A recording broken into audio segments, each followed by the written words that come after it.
আজান সম্পর্কে নবীজি বলছেন, এবং প্রথম কাতার যেটা, এই কাতার সম্পর্কে নবীজি একটা গুরুত্বপূর্ণ হাদিস বলছেন, যে হাদিসটা ইমাম বুখারী আনছেন। নবীজি বলছেন আজান দেওয়ার কত সওয়াব, মানুষ যদি এই বিষয়টা জানতে পারতো তাহলে সবাই মিলে লটারি দিত আজান দেওয়ার জন্য, যে কার নাম আগে আসবে আর সে আজান দিবে।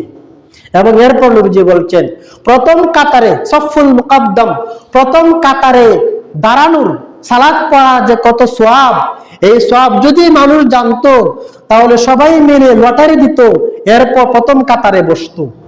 এতটুকু পরিমাণের সওয়াব হচ্ছে প্রথম কাতারে। এরপর নবীজি বলেন যে এশা এবং ফজরের নামাজের যে সওয়াব, মানুষ যদি এই বিষয়গুলা জানতো, হামাগুড়ি দেওয়া হইলেও ফজর এবং এশার নামাজ জামাতের সহিত পড়তো। তিনটা কথা নবীজি একটা হাদিসে বলছেন। এক হইল আজান দেওয়ার কত সওয়াব, আরেক হইল প্রথম কাতারের কত সওয়াব, আরেক হইল এশা এবং ফজরের নামাজ জামাতে পড়ার কত সওয়াব। যদি আমরা জানতাম কত সওয়াব, লটারি নিতাম, এরপর আমরা সামনের কাতারে বসতাম। সামনের কাতার আগে পুরা করবেন, এরপর পেছনে যাবেন।